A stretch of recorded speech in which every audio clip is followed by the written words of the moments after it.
Assalamualaikum warahmatullahi wabarakatuh. Bismillahirrahmanirrahim. Perkenalkan, nama saya Rahmi Putri Kirwanti dari kelas PAI 1C.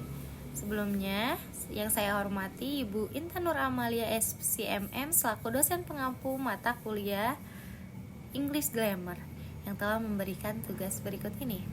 Pada kesempatan kali ini saya akan membahas tentang seminar internasional yang sangat menarik yang bertemakan transformasi Universitas Islam menuju pendidikan yang inklusif dan berdaya saing. Seminar ini diadakan pada 16 Desember 2024 di Universitas Muhammadiyah Bandung dan menghadirkan 3 pemateri luar biasa dari 3 negara yang berbeda. This seminar was a great opportunity to explore the future of Islamic education, how we can make it more inclusive and competitive in the global context. Ide-ide cemerlang banyak disampaikan di seminar pada saat itu. Kita mulai dari sambutan Rektor IAI Persis Bandung, Dr. Haji Nurmawan MAG. Beliau mengungkapkan rasa syukur atas terselenggaranya seminar ini yang dianggap sebagai langkah awal untuk memperkuat kolaborasi dan inovasi pendidikan Islam. Dr.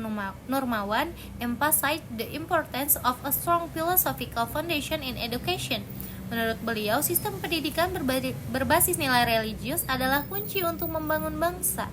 He gave an inspiring comparison with Cambridge University, where religious and academic values work hand in hand. Beliau juga mengajak seluruh tokoh agama dan juga akademisi untuk berperan aktif dalam menciptakan sistem pendidikan yang unggul. Selanjutnya ada pemateri pertama yakni Profesor Dr. Ismail Lutfi Japakia, Rektor Universitas Pattani di Thailand. Beliau menjelaskan bahwa pendidikan Islam harus berlandaskan prinsip-prinsip kenabian, penyebaran ilmu yang bermanfaat, pembangunan insan yang penuh keberkahan, dan juga penguatan wakaf. Beliau juga membahas konsep penting dalam Islam tentang ilmu yang bermanfaat, yaitu ilmu yang bersumber dari Al-Quran dan As-Sunnah. Profesor Ismail also categorized knowledge into 3 types. First, al-ilmu billah, knowledge about Allah and His oneness or tauhid. Second, al-ilmu bidinillah, knowledge about Islamic lifestyle and religious practice. Third, al-ilmu bil khalqillah, knowledge about Allah's creation to strengthen faith. Pendidikan Islam, kata beliau, harus hati-hati agar tidak terjebak pada kemunafikan atau menjadi alat untuk kepentingan musuh-musuh Allah.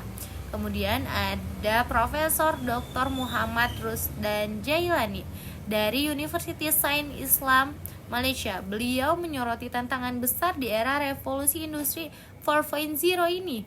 Dr. Rusdan berkata bahwa teknologi membawa peluang besar, tetapi juga resiko seperti meningkatnya kesenjangan sosial dan dominasi data oleh pihak tertentu. Oleh karena itu, Universitas Islam harus mengambil peran penting sebagai pelopor. We need to integrate technology with spiritual and moral values, ujarnya. Pendidikan harus menciptakan mahasiswa yang tidak hanya cerdas secara teknis tetapi juga beradab secara etis. Beliau juga mengingatkan pentingnya pengembangan kurikulum yang holistik yang mencakup aspek intelektual, emosional, fisik, dan juga spiritual. Dengan cara ini, Islamic education becomes a tool to create a balanced and impactful generation. Selanjutnya ada Dr. Aceh Sumantri dari Universitas Muhammadiyah Bandung yang menyampaikan ide-ide segar tentang pembaruan pendidikan Islam. Beliau menggarisbawahi pentingnya mengintegrasikan nilai-nilai tradisional dengan modernitas. Dr. Aceh explained education must adapt to the modern world while staying rooted in core Islamic values.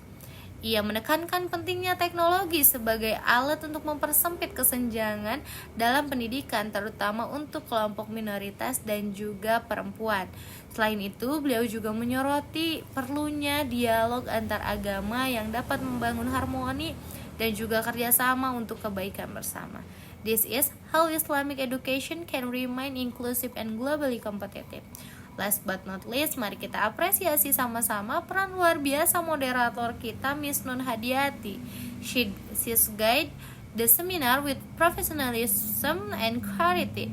Miss Nun berhasil merangkum poin-poin penting dari setiap pemateri dengan cara yang mudah dipahami oleh para audiens.